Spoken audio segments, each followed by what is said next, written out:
Oi. Vamos começar? Hoje nós estamos animados, floridos, empirulitados. Vamos adorar o Senhor? Quem trouxe Bíblia aí de vocês quatro? Fala pra mim. Puxa vida, Marina. Aí. Olha o problema. Poxa vida, não pode esquecer. A gente vai ler um salmo que vocês devem já ter aprendido, hein? Salmo 23, quem conhece?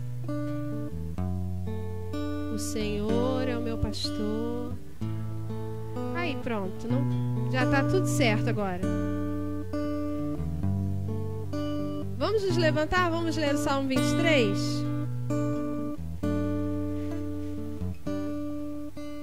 Ele é muito comum para nós, mas ele é muito importante também, sempre fala conosco. O Senhor é o meu pastor, de nada terei falta. Em verdes pastagens me faz repousar e me conduz a águas tranquilas. Restaura-me o vigor, guia-me nas veredas da justiça por amor do seu nome. Mesmo quando eu andar por um vale de trevas e morte, não temerei perigo algum, pois tu estás comigo. A tua vara e o teu cajado me protegem. Verso 5. Preparas um banquete para mim à vista dos meus inimigos. Tu me honras, ungindo a minha cabeça com óleo e fazendo transbordar o meu cálice. Sei que a bondade e a fidelidade me acompanharão todos os dias da minha vida, e voltarei à casa do Senhor enquanto eu viver. Vamos fechar os nossos olhos e falar com o Senhor da nossa vida, com o nosso querido Salvador. Levar agora o nosso pensamento a Ele e começar a falar com Ele, agradecendo por tudo que Ele tem nos feito viver, agradecendo por tudo que tem acontecido ao nosso redor e conosco, agradecendo ao Senhor, rendendo nosso coração ao Senhor, dispondo nossa mente, alma e coração a Ele agora, para prestar culto vivo ao Senhor, para render ações de graça ao Senhor. Eis-nos aqui, Senhor, eis-nos aqui diante de Ti, que sejamos ouvidos, que nossa oração seja atendida, Senhor, que toda a gratidão do nosso coração chegue ao Senhor, como incenso derramado, tenhamos nossas mãos limpas para erguê-las em louvor, em adoração ao Senhor.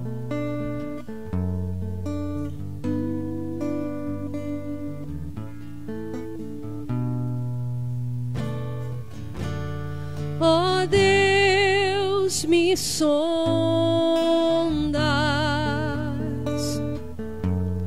conheces-me,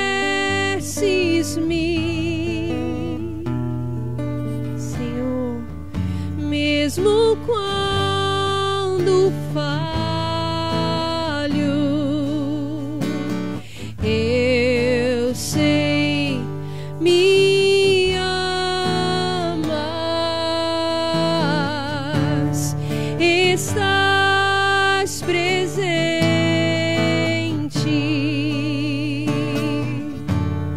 a me cercar.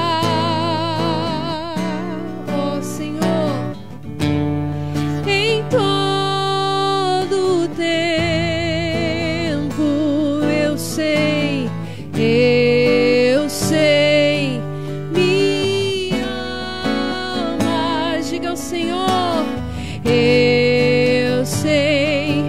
me amas. Prostro-me diante da cruz, vejo o sangue de Jesus. Nunca houve amor assim.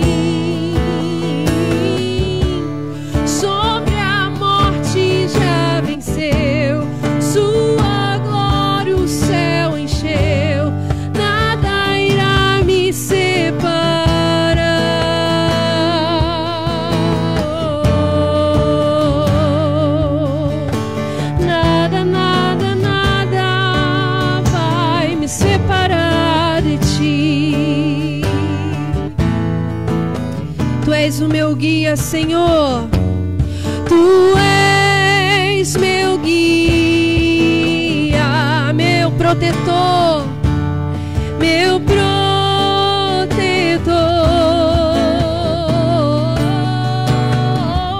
Tua mão me firma e eu sei, me amas, eu sei, me amas.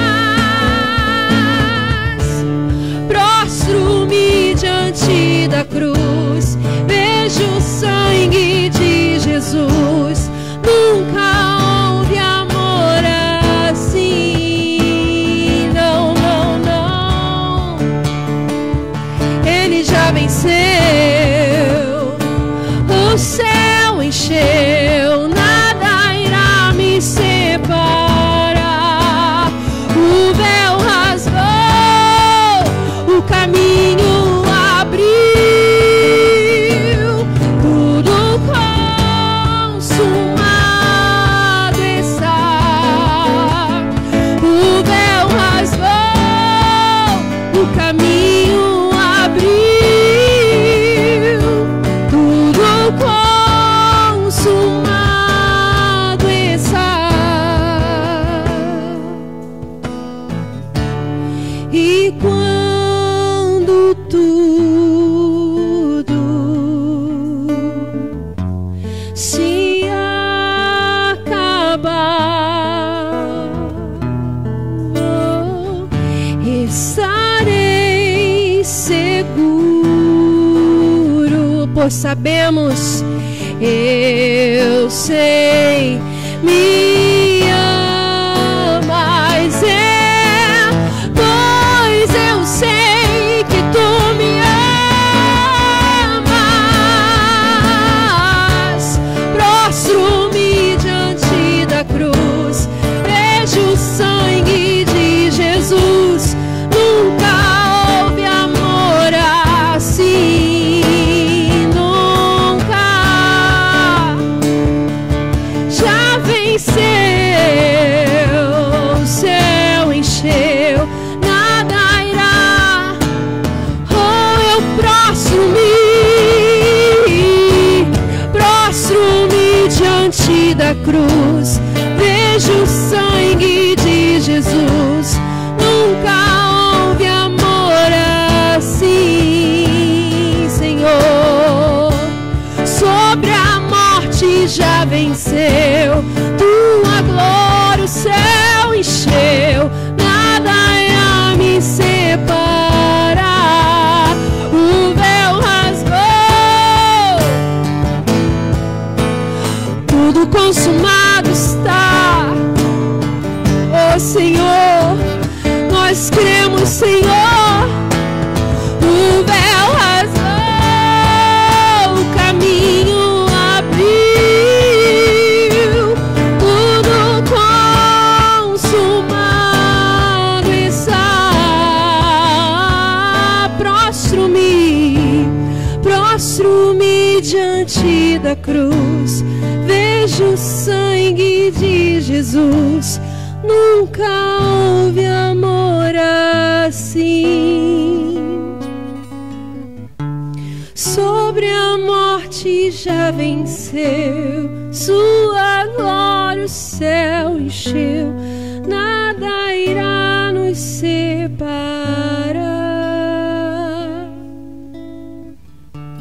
Jamais, jamais, o que poderá nos separar do amor do Senhor? O que poderia nos separar do amor do Senhor? Nada irá nos separar. O véu rasgou, o caminho abriu, tudo consumado está. O véu rasgou, o caminho abriu, tudo consumado está. Jesus, Jesus, Jesus,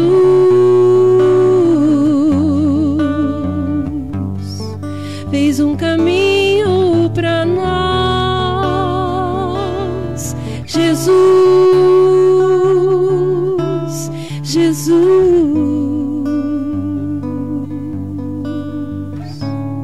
Ó Senhor, sondas e conhece nosso coração, Senhor Jesus. Tu sabes de tudo o que precisamos, Senhor. Acrescenta hoje ao nosso coração a porção necessária para caminharmos um pouco mais, Senhor, mais em Tua presença. Quebranta-nos diante de Ti, Senhor. Humilha o nosso coração para Te buscar.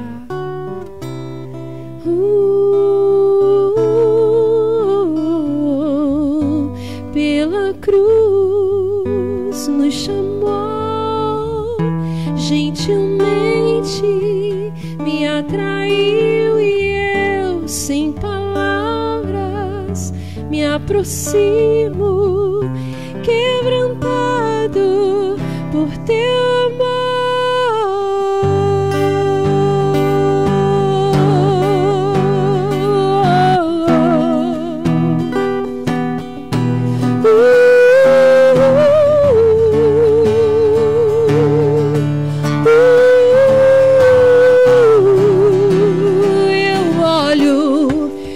Olho para a cruz e vamos para ela, e para a cruz eu vou, no Teu sofrer participar,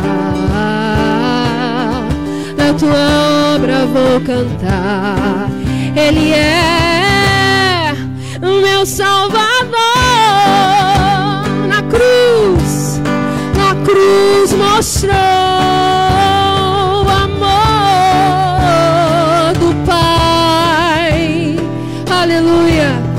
o justo Deus, sim, pela cruz me chamou, gentilmente me atraiu e eu, sem palavras, me aproximo, quebrantado,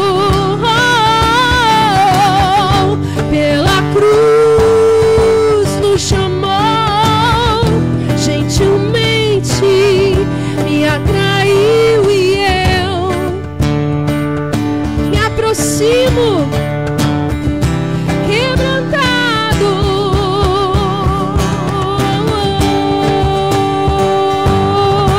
Eu vou a Ti, eu vou a Ti.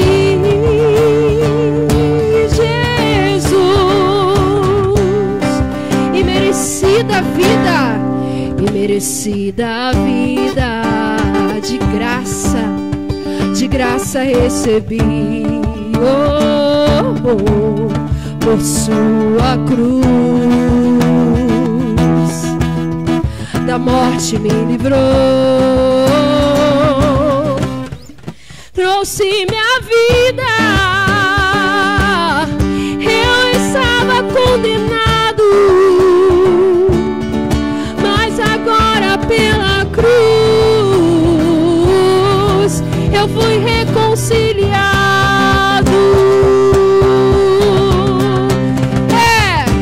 Pela cruz me chamou, gentilmente me atraiu e eu, sem palavras, quebrantado.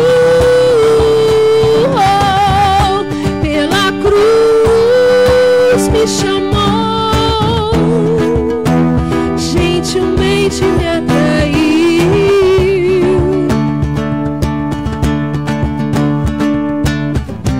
quebrantado por Seu amor, impressionante é o Seu amor, aleluia, me redimiu, me redimiu.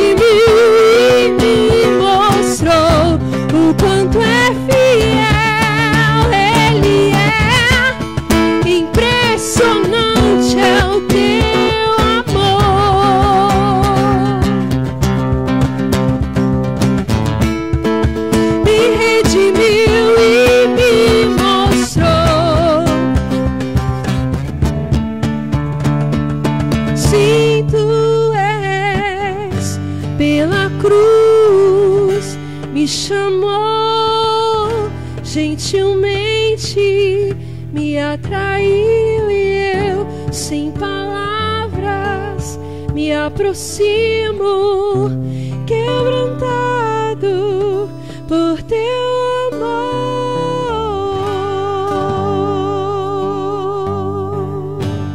Aleluia! Glória ao Senhor. Amor poderoso é o do Senhor. Um Deus bom, totalmente bom, lindo. Aleluia, Pai. Graças damos ao Senhor.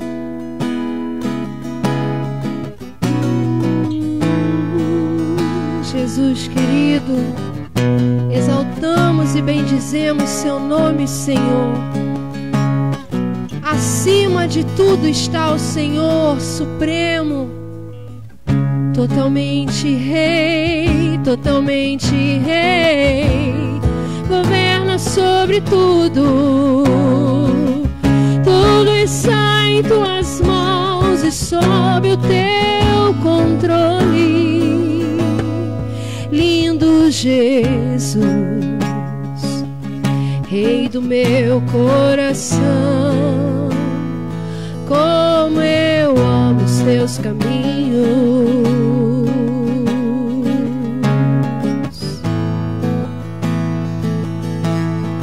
Lindo Jesus,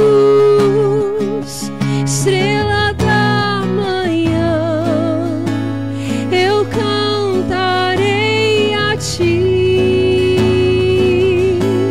O que posso te dar por tudo que tu és, Senhor? Você me libertou, sim, e me curou. O que posso te dar, Senhor, por tudo que tu és? Você me libertou e me curou. Tu és bom, em todo tempo és bom. Justiça está em ti, seu amor é pra sempre. Ele é, tu és bom, em todo tempo és bom. Justiça está em ti, teu amor é pra sempre, sempre. Lindo Jesus, Ele é o Rei, Rei do meu coração.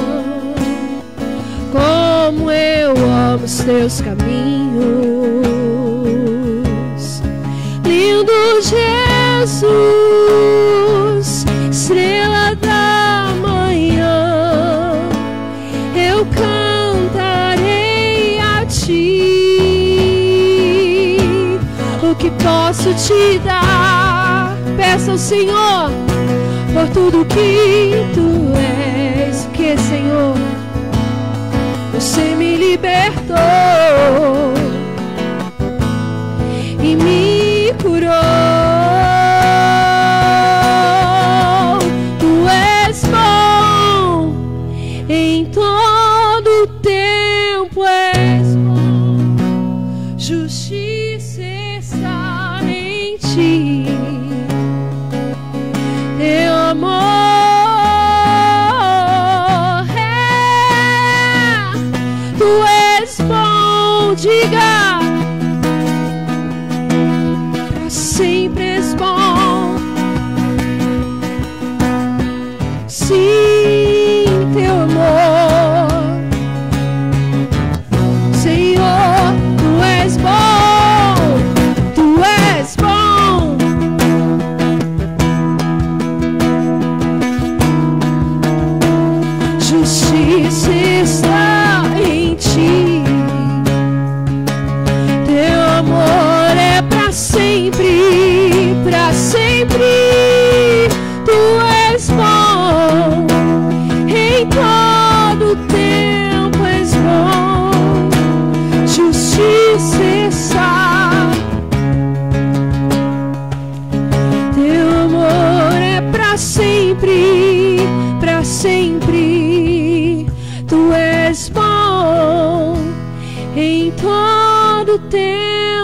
és bom, justiça está em ti. Teu amor é para sempre, Senhor Jesus.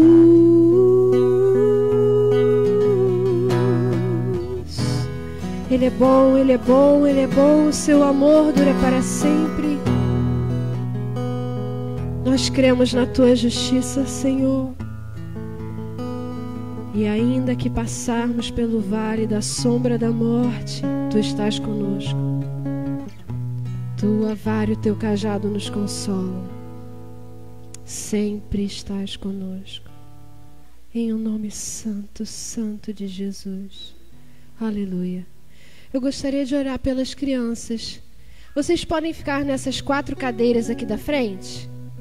Aí fica um em cada cadeira, vem? Que aí vocês ficam no meio, entendeu? A gente daqui ora por vocês e a gente de lá ora por vocês. Aqui, ó, na fileira assim, ó, reta. Vem, Thomas. Na frente da tia ali, ó. Ali. Do lado do irmão. Vamos estender nossas mãos para eles? Fique em pé, criança. Levanta, Thomas. Estica as pernas. Agora fecha os olhos. Vamos orar. Ai, que coisa gostosa. Ele fecha. Vamos orar pelos nossos filhos. Acredito que o Senhor já vai ministrar ao seu coração o que orar.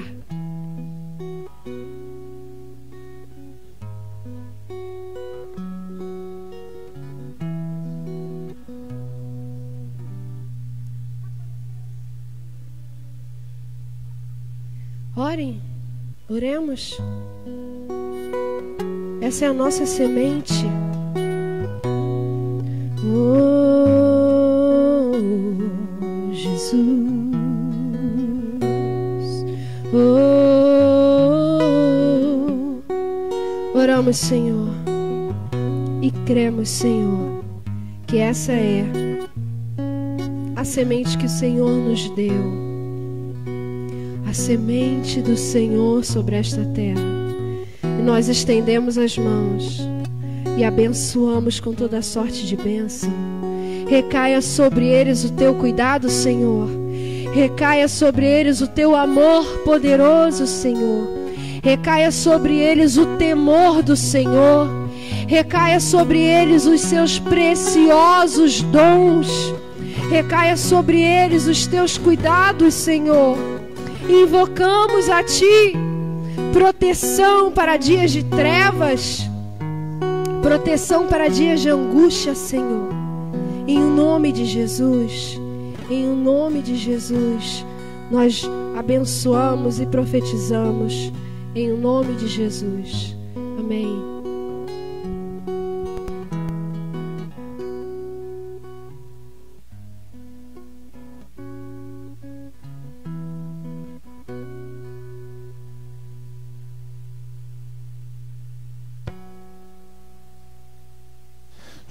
Oi. Graças a Deus, pode se assentar. Graça e paz. Bom estar aqui com vocês, mais uma vez reunidos. Sempre é bom orar pelas nossas crianças. São flechas na mão do Senhor. No determinado momento, quando elas estiverem grandinhas, amadurecidas, o Senhor enviará. Às vezes para perto da gente, às vezes para longe da gente. O importante é entender que Ele é quem envia através da vontade soberana e da graça dEle, que é bondoso e nos dá seus filhos como nossos filhos para cuidar, né? Coisa maravilhosa é ser pai, ser mãe. Tenho vontade de ter mais uma. Me falta coragem. Elaine está chegando já numa idade já que, né, ninguém percebe, mas já indo para 45. Amém, gente. Nós vamos iniciar hoje uma nova série, uma temática nova, chamada Narrativas do Amor. Nós vamos trabalhar ao longo desses 2 meses textos no Evangelho onde o amor de Jesus se manifesta de maneiras assim visíveis, transformando vidas de pessoas que estavam... Então o fone está aí. Transformando vidas de pessoas que estavam abatidas emocionalmente, espiritualmente, perdidos, pessoas que estavam precisando serem resgatadas, restauradas, libertas, curadas. E esses encontros, como se deram? Nós vamos começar hoje com o capítulo 1 de Marcos. Capítulo 1 de Marcos, verso de número 29. Marcos é um dos evangelhos bem condensado, né? 16 capítulos, bem estruturadinhos ali. Enquanto os outros evangelhos você tem mais capítulos, você tem mais exposição das histórias. Marcos parece que foi ali e disse, foi isso que aconteceu, foi assim que aconteceu, foi desse jeito que aconteceu. Ele foi bem direto nas suas falas. Ele tem por propósito comunicar a divindade e a messianidade de Jesus. E hoje nós vamos ver essa história do Senhor atuando na vida de uma pessoa que muitas vezes é motivo de piada, de chacota, em meio de nossos relacionamentos na mídia, que é a sogra. Todo mundo gosta de fazer piada com a sogra. Gente, minha sogra é uma maravilha. Aí eles começam muitos assim, minha sogra é uma maravilha. Não vejo ela igual gelada sobre a mesa. Aí fala, morta não. Gente, minha sogra é uma maravilha, é uma bênção. O grande problema, às vezes, não é a sogra, é a gente que escolheu mal a esposa. Olha, brincadeira, gente, brincadeira. Sogra tem sogra que é difícil. Mas nós vamos começar hoje com o capítulo 1, versículo de número 29, que diz assim: logo que saíram da sinagoga, foram com Tiago e João à casa de Simão e de André. A sogra de Sião estava de cama, com febre, e falaram a respeito dela a Jesus. Então se aproximou dela, tomou-a pela mão e ajudou-a a levantar. A febre a deixou e ela começou a servi-los. Essa é a palavra do Senhor. Oremos. Pai de amor e de graça, nós queremos bendizer o teu santo nome. Obrigado, Senhor. Obrigado pelo teu Espírito em nossas vidas. Obrigado pelo dom gratuito que o Senhor nos concedeu. Nascemos de novo. Somos filhos da sua bondade. Não somos, meu Pai, mais perdidos. Nós não somos mais desagarrados ou desgarrados. Nós temos um Pai que cuida de nós, que investe em nós, que nos ampara, que nos ama. Que essa noite o nosso coração venha ser cheio deste amor, deste Pai maravilhoso, que expressou este grande amor através de seu Filho, dando na cruz do Calvário. Assim nós queremos orar nesse momento, meu Pai, por nós que estamos aqui, por aqueles que estão em casa. Pai, nós sabemos que este momento de pandemia, nesse momento de quarentena, pós-quarentena, muitas pessoas foram afetadas. Muitas pessoas, meu Pai, foram feridas emocionalmente. Outras foram afetadas financeiramente. Relacionamentos que estavam começando a se concretizar se desfizeram. Pessoas que mudaram de opinião de uma hora para outra. Nós sabemos, Senhor, que a quarentena foi um instrumento para revelar muito do nosso coração. E nós pedimos perdão, como igreja, como filhos, como filhas, e dizer, Senhor, revela-se a nós, que nós possamos ter um relacionamento com o Senhor de filho, de servo, de amigo, porque o Senhor, Pai, é o nosso bom amigo, em nome de Jesus. Queridos, acabamos de ler um momento tão interessante na história de Jesus. Jesus sai da sinagoga e vai para a casa de Pedro e seu irmão ou melhor, Pedro, que é Simão, e de André, que são irmãos. Estão indo para a casa deles. Eles vão almoçar, eles vão ter a refeição. E nesse caminho, chegando lá, eles se deparam com uma mulher, sogra de Pedro, adoentada, com febre. A gente leu aqui, em Marcos capítulo 1, versículo de número 30, que ela estava com uma febre. Mas se lêssemos Mateus capítulo 8, versículo 14, leríamos que ela estava com uma ardente febre. Era algo além de um sintoma simples, febril. A gente vai ver como Jesus graciosamente se doa para que esta mulher seja curada. Só que a gente vai ver todo um contexto por detrás disso para ver com grande amor ele lança sobre ela. Não é simplesmente o fato dela ser curada, porque ser curada já era uma demonstração de amor, mas todo o contexto que chega ao ponto dele curá-la. A gente vê que esse amor é muito mais selvagem, é muito mais indomesticável, é um amor tão profundo que só poderia vir de Jesus. Então esse milagre de Jesus curar a sogra de Pedro, eu queria tratar sobre 3 aspectos.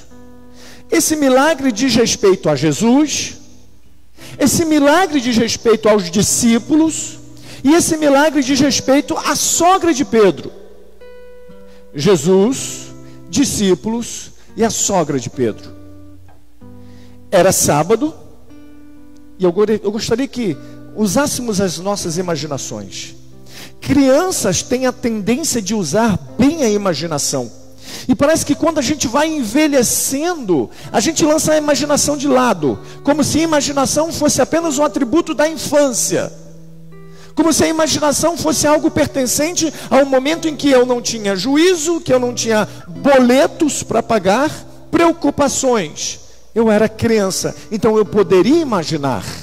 Mas não, imaginação é um dom de Deus, dado aos seres humanos, para visualizar coisas os quais Ele não está presente para ver, ou criar mundos o qual é impossível existir no mundo que vivemos.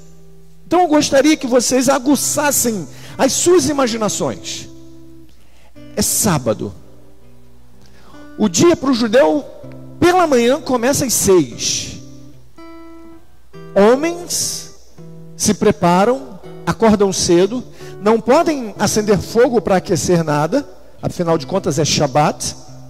Eles arrumam o que tem que arrumar e numa caminhada de sábado, algo próximo, eles vão para a sinagoga.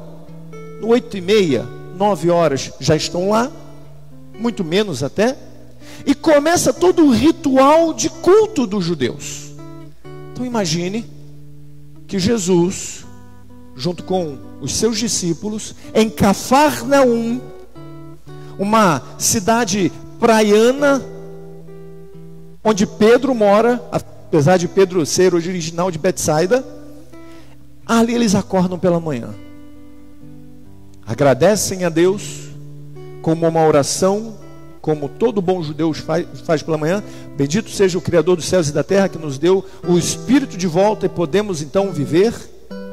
E ele vai caminhando, eles vão caminhando, barro, seja chuva, seja sol, seja nublado, eles estão caminhando. Chegam até lá e começa o Olê, que é o ministro naquele momento da leitura, a fazer a condução, em que um ora, um traz o salmo, um traz uma menção de uma palavra de agradecimento, e abre-se o rolo para que cada pedacinho desse rolo viesse a ser lido e interpretado por aquele que estaria responsável por aquela porção. Afinal de contas é um culto judaico. Interessante a gente olhar para a cultura judaica, é que todos os sábados eles têm uma porção definida que vai ser lida, e aí uma interpretação aplicada para a vida. São 54 porções que chamamos de parashiot. Cada porção tem um nome. A primeira porção da leitura do início do ano do calendário judaico é Bereshit, no princípio. Depois vem Noé, descanso, a história de Noé e como Deus agiu. Então eles sabem que cada sábado tem uma porção que eles vão ler um pedaço da Torá com um pedaço de algum escrito do Antigo Testamento. E vai ter essa interpretação. Jesus está ali, Pedro está ali, André está ali, Tiago está ali, João está ali, outras pessoas estão ali na sinagoga, e Jesus, como um mestre, rabi, ele vai fazer a leitura. Ele começa a fazer a leitura, e essa leitura impressiona o povo que ali se encontra. Eles estão impressionados. Eles vão dizer: caramba, como ele ensina com autoridade, como ele traz o entendimento das escrituras que os outros mestres não trazem, os outros rabinos não trazem, nem os mestres da lei, nem os outros fariseus trazem. Jesus traz algo que parece que quando ele fala, descortina-se e há um palco mostrando para a gente e aguçando a nossa imaginação para ver. Então nós vamos imaginar que Jesus estivesse nesse momento lendo essa porção do sábado, e nessa hora em que ele está lendo e as pessoas estão ali, isso é o verso 21 até o verso 28, surge um homem no meio desses que estão ouvindo a Jesus, e ao invés de estar maravilhado com o que Jesus está dizendo, ele grita: o que queres conosco, Jesus de Nazaré? Viestes para nos destruir? Sei que tu és o Santo de Deus. Aquele homem está endemoninhado, possesso.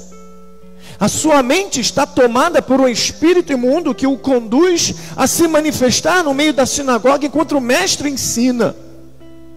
E vale lembrar que o ensino judaico é bem diferente do nosso ensino cristão, porque o ensino judaico se dá por perguntas e perguntas, perguntas e perguntas. Se você tiver 5 judeus, você vai ter 6 perguntas. Ele vai falar e alguém vai interromper, e outro vai falar e outro vai perguntar: mas mestre, mas o que isso quer dizer? Mas mestre, o que você quer falar com isso? Então entenda que um culto sabático, que começava 8 horas, 8h30 da manhã, e até meio-dia, entre perguntas, louvores, dúvidas, respostas, ensinamento. E este sujeito se levanta ali e começa a se manifestar um demônio. Gente, 2 anos atrás eu estava pregando numa presbiteriana, ou 3 anos atrás, não 4, né? Já é 2016. Qual é o lugar daquele bairro ali? Manoel Correia. Estou lá pregando, abri, fiz a leitura, fiz a oração. Quando começa a falar no primeiro ponto ali, entra um jovem correndo: eu quero Jesus, eu quero Jesus, eu preciso, eu vou morrer. Eu falei assim: meu Deus do céu, nem apelo eu fiz. O sujeito já entrou, eu falei: caramba, o que ele ouviu que já entrou no coração, todo lascado, todo machucado. E ele começou a falar, eu falei: gente, no seminário ninguém ensina a gente como é que lida com isso. O sujeito começou a falar e a gritar. Aí os diáconos vieram, conduziram e tal. Aí depois a gente descobriu que ele havia roubado um carro e fugiu para a favela, e a favela, o pessoal queria pegar e dar uma surra nele. Eu quero ser preso porque eu roubei. E, na verdade ele queria fugir da surra. Nesse caso aqui, o rapaz não estava pedindo para fugir de uma surra. Um homem estava endemoninhado. E a gente precisa entender o contexto de uma pessoa endemoninhada naquele tempo. Aqui a gente, graças a Deus, nunca teve nenhuma manifestação de demônio. Eu creio que só veio pessoas com o Espírito Santo de Deus. Mas como a gente lida quando alguém está manifestado com demônio? Nós vamos ali, oramos em nome de Jesus e sai. Antes a gente até aperta aqui do lado para ver se é realmente espírito demoníaco ou não é alguma coisa emocional. Porque se fizer, faz um demônio, não sente dor. Só que, período de Cristo, segundo a tradição judaica, 2 anjos se rebelam contra Deus, isso é a tradição judaica, tá? E vêm encontrar com as filhas dos homens, com quem eles têm assim, um relacionamento. Um se arrepende e volta, o outro permanece. E os filhos deste são os demônios. Isso é a sua tradição. E aí você tem demônios fêmeas e demônios machos. Essa era a mentalidade do judeu daquele século, de que demônios atuavam de maneira terrível, continuamente, e que era necessário um certo ritual para que pudesse tirar o demônio de uma pessoa. Às vezes amarrava, às vezes prendia, fazia citações de alguns textos bíblicos, incenso. Muitas vezes não acontecia, ou a maioria das vezes não acontecia nada. A pessoa continuava possessa. Deixa ali largado um tempo para ver até que horas o demônio para um pouquinho, para ela recobrar a consciência. E aqui a gente vê que Jesus não fez nenhum ritual. Jesus simplesmente disse: cale-se e saia. Cale-se e saia. E o que faz com que eles ainda fiquem mais admirados? No verso 27 que dizem: todos ficaram tão admirados que perguntavam uns aos outros: o que é isso? É um novo ensino? Isso é um novo ensino? E com autoridade? Até os espíritos imundos ele dá ordens e eles lhe obedecem. Eles ficaram maravilhados, porque Jesus não foi lá e pegou algumas pessoas e prenderam um sujeito e fez algumas orações, e fez algumas preces e pegou um incenso. Ele não fez nada disso. Jesus simplesmente disse: cale-se e saia. E o demônio bateu no rapaz, no homem, e saiu. Eles ficaram surpresos. Ele ensina com autoridade, ele ensina diferente e também expulsa demônios. Detalhe, Ian, detalhe. O demônio era em uma pessoa, um homem. E no entanto ele diz: o que queres conosco? O que queres conosco, Jesus de Nazaré? Viestes para nos destruir? Porque o contexto é de que quando o reino do Senhor vem, as obras das trevas são destruídas. E agora o demônio está vendo que Jesus está aparecendo, e chega-se no momento em que ele olha e vê: caramba, as boas novas, o evangelho está sendo ensinado, está sendo pregado. E agora o que a gente faz? A gente está vendo que Jesus se manifestou. O que tu queres conosco, Jesus? Quer vir nos destruir? Sabemos que é o Santo de Deus. E ele diz: cale-se. Jesus não queria o reconhecimento de demônios, e nem queria tampouco que os demônios viessem a espalhar ou explanar que ele era o Santo de Deus. Ainda não era chegada a hora. O povo fica tão assim assustado, impressionado. E aí você imagina o que acontece durante esse momento da sinagoga. Aqui não diz, o texto não diz. O texto não diz que acabou ali e foram embora. Eles ficaram.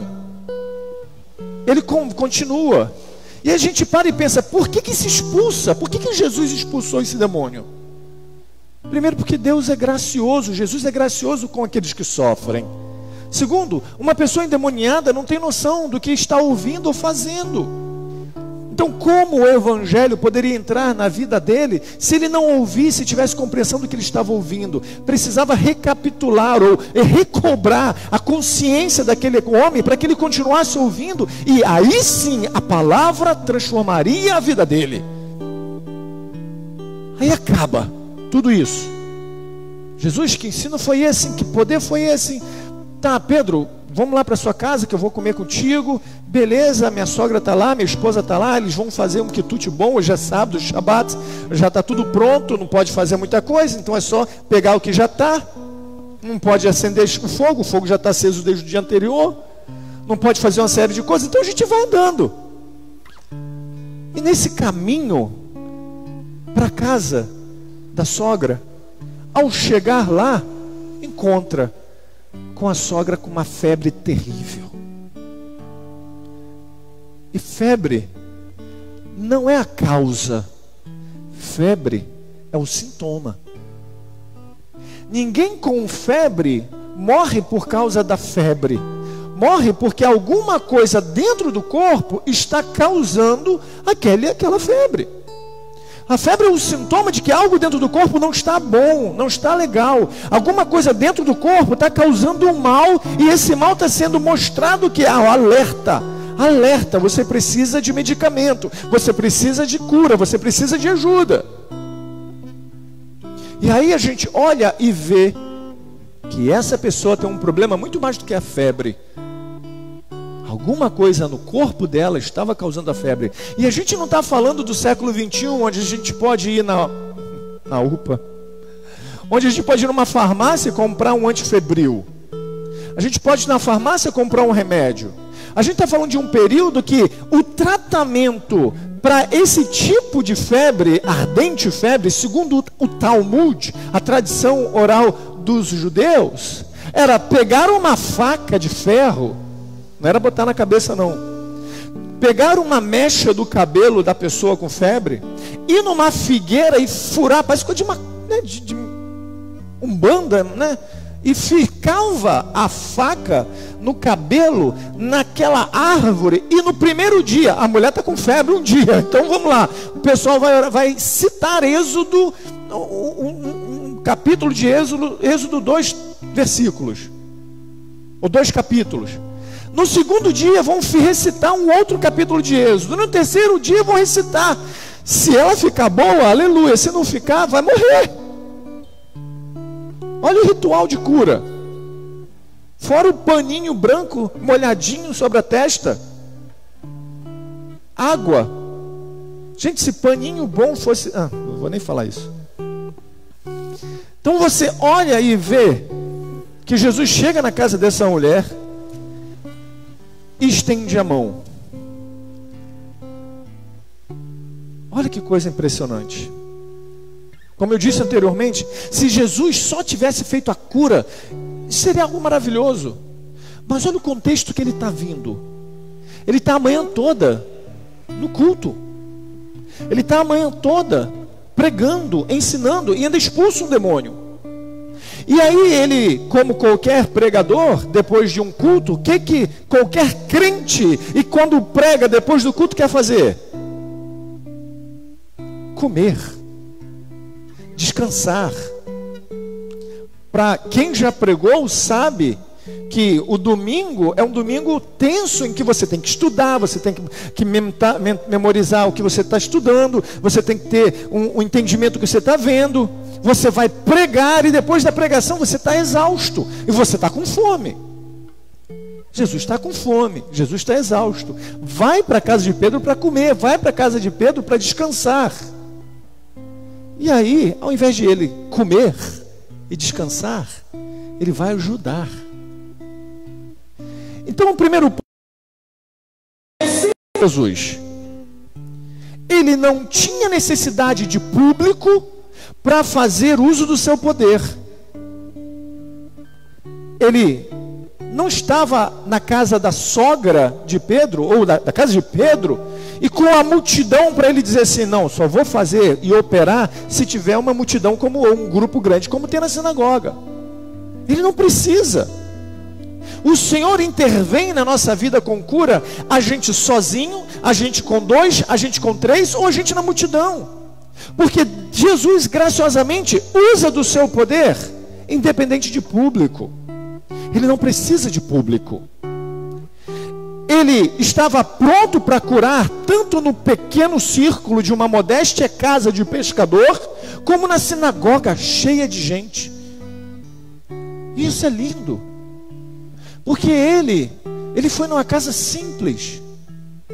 Ele foi numa casa de um pescador dos primeiros séculos, que não era um empresário como dizem que era, que Pedro era do ramo do empresário do pescado. Não era, era um pescador simples, que muitas vezes os seus impostos não eram conseguidos pagar em conta por causa das más pescas.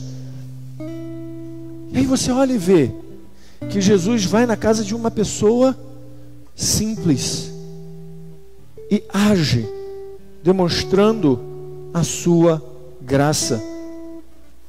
Jesus nunca estava cansado ou com fome que não pudesse ajudar quem precisava.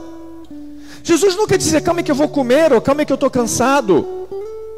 Jesus nunca teve a necessidade de que a necessidade de outros era mais importante do que o seu próprio desejo de descanso.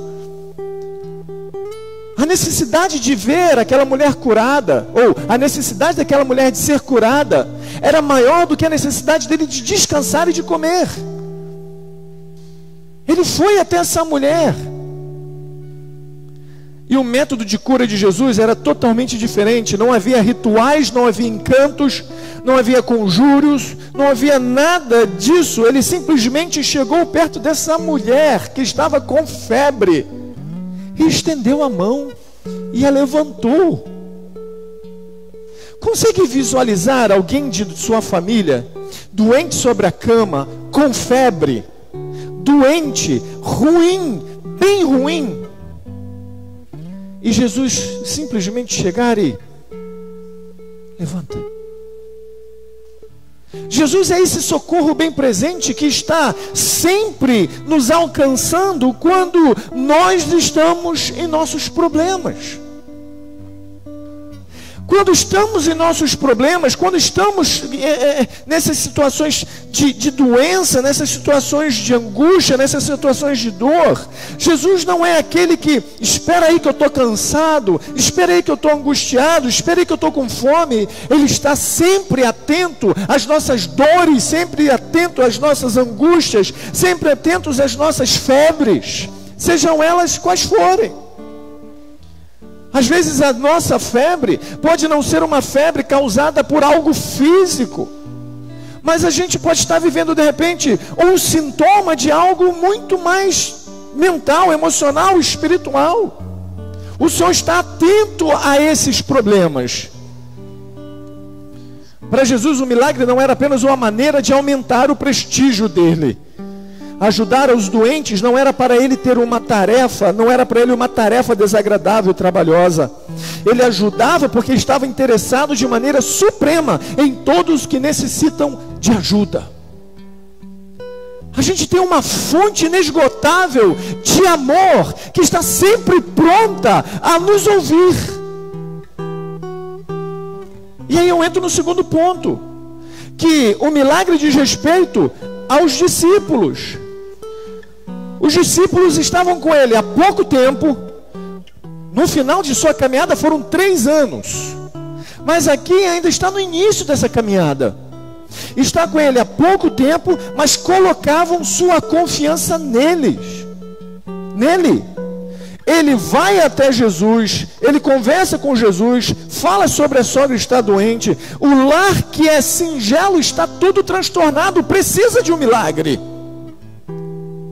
Gente, qual de nós que vendo a nossa mãe doente, em febre, não tendo recursos para que haja a cura, para que haja o socorro, não clamamos ao Senhor: Senhor, está além do que eu posso fazer, está além do que eu tenho condições para fazer, me ajuda. A gente precisa confiar que Jesus, Ele está nos escutando, Ele está nos ouvindo, e pedir ajuda. A gente precisa pedir ajuda a Jesus. Não é peso para Jesus ouvir o nosso clamor. Não é peso para Jesus ouvir nosso choro, o nosso desespero. Não é peso. Jesus não se sente oprimido, Jesus não se sente cansado, Jesus não se sente esfomeado para que não nos ouça. Ele nos ouve. A gente precisa chamá-lo, a gente precisa se relacionar com Ele nos bons momentos, mas também nos momentos difíceis. Senhor, ampara-me, porque está difícil. A dor é grande, eu não sei lidar com isso. A dificuldade está na minha vida tão forte que está me trazendo transtornos. Eu não sei como lidar com isso. Às vezes o que falta na nossa vida é gritar: Jesus, filho de Davi, tem misericórdia de mim. Chegar para Ele e dizer: Senhor, eu não consigo, até aqui eu fui, até nesse passo aqui eu consegui, mas daqui para lá eu não tenho mais força, as minhas forças se esvaíram, a minha vida está parada, a minha saúde está estagnada, está um transtorno na minha casa. E gritar para Ele, porque Ele é a fonte do amor. Ele está disposto a agir em público, como também está disposto a agir no secreto. O que a gente pode pedir aqui em público, Ele pode também responder no secreto. Quando a gente olha para a vida desses discípulos, eles levaram a Jesus os seus problemas. Quais são os problemas que nós temos, que estamos levando a Jesus? Quais problemas que nós temos que têm sido uma oração contínua aos pés da cruz, dizendo para Jesus: Senhor, isso aqui está difícil. Senhor, eu não consigo mais ver solução para isso. Senhor, por que o Senhor está permitindo eu passar por isso? Me ajuda, me ajuda. E Ele pode nos dar a resposta naquele momento. Ele pode simplesmente pegar-nos pelas nossas mãos e nos levantar e nos fazer sãos novamente. Mas Ele também pode chegar e dizer: calma, eu estou no controle. Isso não é para a morte, mas é para a glória de Deus. Isso é o que eu quero te mostrar, o que eu quero fazer através de você, isso que eu quero realizar através de você, para que você veja que eu sou o mesmo Deus de ontem, eu sou o Deus de hoje. O que a gente precisa entender é que Jesus não está mais na sinagoga, Jesus está na casa. E Jesus está em nossa casa, está em nosso lar. Quando dormimos, quando acordamos, Ele está no nosso lar. Quando estamos alegres, quando estamos tristes, ou quando estamos felizes, ou quando estamos abatidos, Ele está no nosso lar. Se estamos nos consagrando ou se estamos pecando, Ele está no nosso lar. Por quê? Porque Ele vai a todos os corações que estão aflitos, que estão dependentes de ajuda. E um detalhe, não foi a sogra de Pedro que foi a Jesus, foi Jesus que foi a sogra. Imagina Pedro chegando para ele, junto com André, e falando assim: Jesus, a minha sogra está mal, já está com febre aí, está ardendo. A esposa dele falando: ó, meu benzinho disse que está feia a coisa. E Jesus, olhando para eles, imagina, consegue visualizar isso?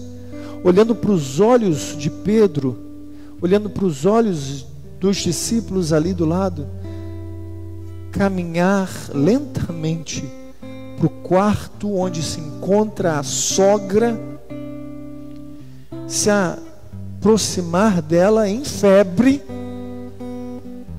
e tocar, pegar na mão e ajudar a se sentar. Olha que coisa maravilhosa. Jesus não fez simplesmente a menção de ser curada. Jesus tocou, se aproximou. É muito mais do que uma ação de: olha, eu vou te curar e ponto. Não, eu vou te tocar, eu vou me aproximar, eu vou me relacionar. Jesus é aquele que está ali como uma fonte de amor, disposto a fazer com que o reino dele chegue à nossa vida, para que haja relacionamento entre nós. A cultura grega, e a gente é permeado de cultura grega, sabedoria, conhecimento é algo abstrato. Mas a cultura semita é algo concreto. Então, quando se fala conhecer, no nosso contexto, é o que eu tenho de relacionamento, eu vejo e tal ali, eu conheço, eu sei quem é. Mas o conhecer no contexto hebraico é algo de intimidade. É a mesma palavra que o marido e a esposa têm quando tem as núpcias, quando tem os relacionamentos.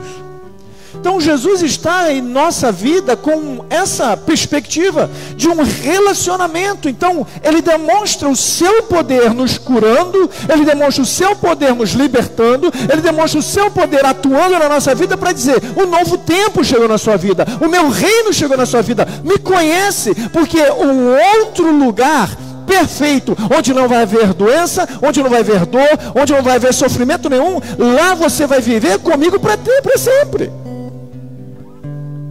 Aqui a gente vai mancar, aqui a gente vai sentir dor no cotovelo. Eu estou com uma dor no cotovelo já tem uns 2, 3 meses, tal de epicondinite. Nem sabia que existia isso. Vou fazer barra, 104 quilos, não consigo. Vou pegar um pezinho, não consigo. Mas lá, com Ele, não vai ter mais nada disso. Quem sabe tem até cabelo.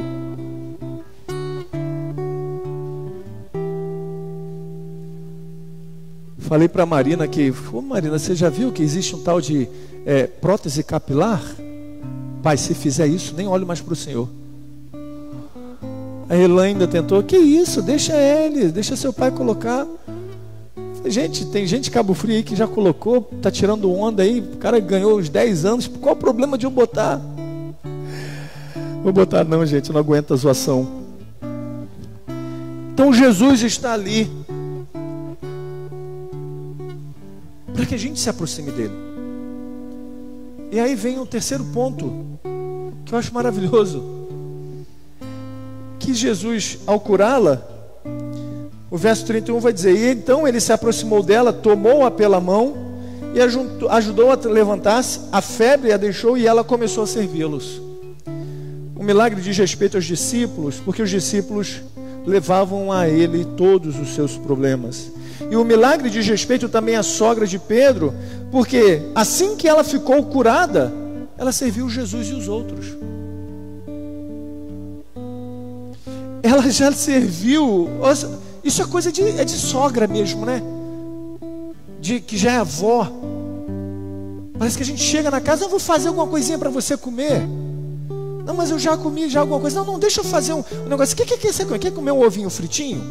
Eu faço, boto no pão. Minha sogra. Falo: Elaine, será que você vai viver assim quando chegar nessa idade? Ou vai botar para correr?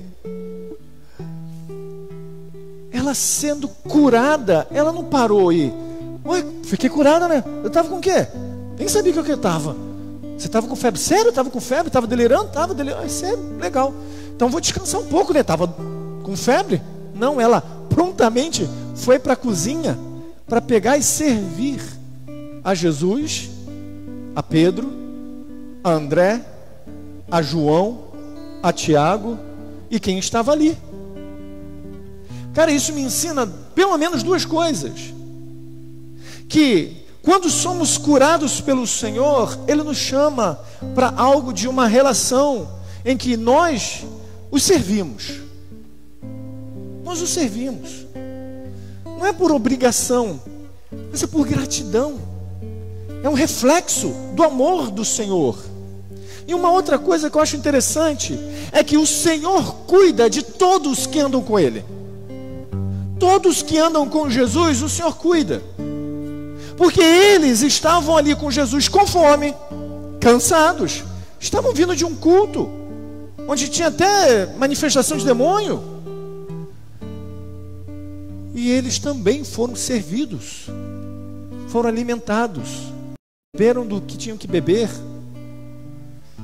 Então a gente olha e vê que quando a gente serve ao Senhor, a gente também serve o próximo. Então as curas do Senhor para a nossa vida, o que Ele operou na nossa vida, o que Ele tem feito na nossa vida, resulta em algo. Isso transborda para o outro.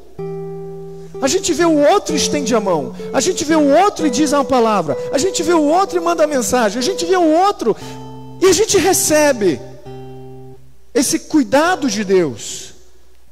Eu ouvi muito isso de um pastor: Everson, cuida das coisas de Deus. Cuida das coisas de Deus, que Deus vai cuidar de você. E é um fato que a gente não percebe. O Senhor está próximo, o Senhor está ali para nos ouvir. A gente precisa aprender com os discípulos que andaram com Ele pouco tempo. A gente tem mais tempo com Jesus do que os discípulos tiveram. Os discípulos tiveram 3 anos de proximidade. Depois Ele foi e enviou o Espírito Santo. A gente tem mais tempo de vida do que os discípulos tiveram com Jesus. Então Ele está pronto a nos ouvir. Qual é o nosso problema hoje? O que está causando esses sintomas da nossa vida? O que está causando medo? O que está causando aflição? O que está causando angústia? O que está causando essa febre?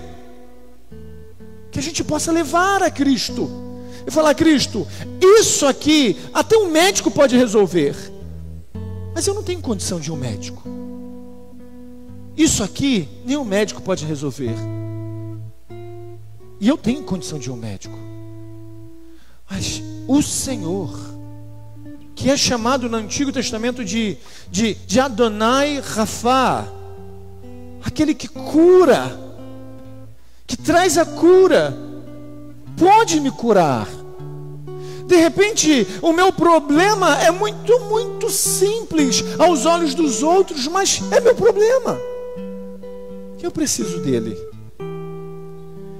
E aí eu leio o que D.A. Carson disse: nem todos podem pregar, mas todos podem amar e servir de alguma maneira. Então essa narrativa de amor é linda, de um Deus que olha para a terra, e Ele sabe que essa mulher um dia vai ter uma febre, e Ele sabe que essa mulher um dia não vai ter os recursos para curar o que está causando essa febre. E então, no seu conselho da Trindade, Ele envia o seu filho. E esse filho vai crescendo, vai se tornando um homem. E chegou um momento em que esse encontro entre o que ele já sabia que aconteceria com aquele que pode solucionar esse problema. A gente está caminhando de jeitos e na vida em que a gente tem tido problemas, a gente tem tido dificuldades, mas lá atrás, quase 2000 anos atrás, o Senhor Jesus foi enviado para que nós fôssemos alcançados por Ele. Então os problemas que passamos hoje, o Senhor está perto, o Senhor está junto, e mais cedo ou mais tarde Ele vai trazer a resposta. Ele vai trazer a cura, Ele vai trazer a libertação, Ele vai trazer a provisão, Ele vai trazer o que for necessário, para que a gente conheça e entenda que Ele é amor, que Ele nos ama, que Ele nos ama, que a gente entenda isso. Oremos. Senhor Jesus, o Senhor já saiu do seu templo celestial, veio até a terra, veio em nossas casas humildes, simples.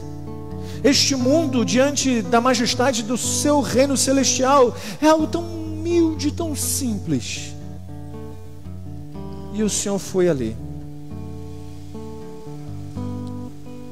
Assim como o Senhor entrou naquela casa de um pescador, e ouvindo o pedido de ajuda, o Senhor foi, se aproximou dessa mulher, pegou-a pelo braço e a curou. Que o Senhor faça isso na nossa vida hoje. Se aproxime da gente, pega no nosso braço, nos cure. Quais são os traumas de nossa vida, Senhor, que precisamos ser curados? Quais são as marcas em nossa alma que precisamos ser curados? O que tem, meu Pai, em nosso coração que nos fere tanto, que nos impede de ir, e estamos, Senhor, como que deitados numa cama em febre? O que nos impede, Senhor? Só o Senhor sabe o que está em nosso coração. Só o Senhor sabe as dores de nosso coração. Só o Senhor sabe o que passamos. Então cura-nos. Cura-nos. Cura a nossa alma, Senhor. Cura o nosso coração. Cura a nossa vida. Para que a gente, sendo sarado, transformado, curado, possamos ajudar os outros, possamos servir ao Senhor e servir ao outro. Ah, Senhor, sim, estamos feridos, às vezes estamos doentes, e há muitos outros que estão doentes, mas estamos ouvindo, Senhor, que o Senhor é aquele que cura. O Senhor é aquele que entra no nosso íntimo. O Senhor entra no quarto da nossa alma. E ali onde estamos prostrados, doentes, febris, o Senhor toca em nossa vida. O Senhor encosta em nós. O Senhor se relaciona conosco e nos ergue, curando-nos, curando-nos. Senhor, a gente pode estar hoje numa posição de prostração. A gente pode estar hoje numa situação, Deus, em que a febre é o sintoma de algo que está dentro de nós nos ferindo. Mas amanhã nós podemos estar de pé, curados, para te servir, com energia, com força, com alegria no coração, com a disposição de estar fazendo algo para o teu reino. O Senhor, Pai, está conosco. E esse choro que pode estar durando não apenas essa noite, pode estar durando dias, pode ter amanhã pela manhã o cessar e acordarmos cheios do seu Espírito, nos impulsionando a sermos instrumento para o próximo. E aí sim, Senhor, curados, curar aqueles que precisam da cura, ministrando a sua palavra, orando, socorrendo, ajudando. Senhor, que hoje comece em nossa vida o entendimento dessas narrativas de amor. E a maior de todas as narrativas, Senhor, foi que Jesus, na cruz do Calvário, sofreu muito mais do que uma febre. Sofreu muito mais do que, meu Pai, um sintoma febril. Ele morreu na cruz, foi rasgado na cruz, para que nós jamais nos sentíssemos só. Ele se sentiu só. E hoje nós estamos aqui, temos a certeza e a convicção de que o Espírito Santo do Senhor habita em nós. E agora, meu Pai, não é mais um efeito de uma febre, sintoma de algo que está nos causando. Agora é um coração aquecido pelo Teu Espírito. É a chama do Teu Espírito em nosso coração, aquecendo o nosso coração para o Senhor. Ah, Senhor, eis-nos aqui para mais e mais da Sua cura. Nós Te bendizemos e cremos que aonde em nós tiver alguma coisa que precisa da Sua cura, toca-nos, toca-me, toca a minha alma, toca a minha mente, toca minhas emoções, Jesus. Toca a emoção de cada um que aqui se encontra, a mente, o psicológico, daqueles que estão em casa, toca.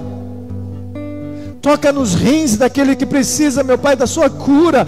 Toca, meu Pai, no fígado daquele que precisa da Sua ajuda, na coluna daquele que precisa da Sua ajuda, Senhor. E revela que a cura do Senhor, maior do que essa, é a cura da alma, daquele que perdido se é encontrado por Jesus. No nome do Senhor eu Te agradeço. Amém. E amém. Vamos ofertar ao Senhor.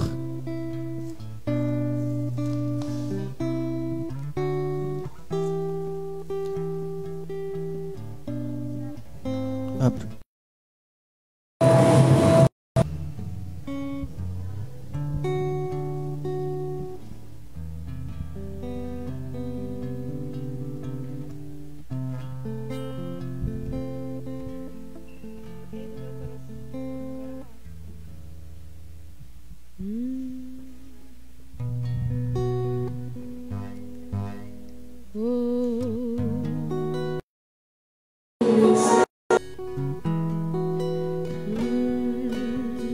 Rei do meu coração, seja o monte que percorro, a fonte que eu bebo, és minha canção. Rei do meu coração, seja o meu esconderijo, refúgio que preciso, és minha canção. Vamos cantar. Tu és bom, bom, oh, tu és bom, bom, oh, Rei do meu coração, seja o vento em minhas velas, a âncora no mar, és minha canção. Rei do meu coração, seja o fogo em minhas veias, o eco dos meus dias, tu és bom, oh, bom, oh, oh, tu és bom, ele é bom, ele é bom, oh, tu és bom, és bom, oh, tu és bom, és bom, oh, tu não nos deixarás, não nos deixarás jamais, Senhor. Tu não nos deixarás, não nos deixarás jamais, eu creio. Tu não nos deixarás, não nos deixarás jamais, jamais. Tu não nos deixarás, não nos deixarás, cante. Tu não nos deixarás, não nos deixarás jamais. Tu não nos deixarás, não nos deixarás, ele é bom, tu és bom, bom, oh, tu és bom, bom, oh, tu és bom, tu és bom, oh, tu és bom, bom, oh.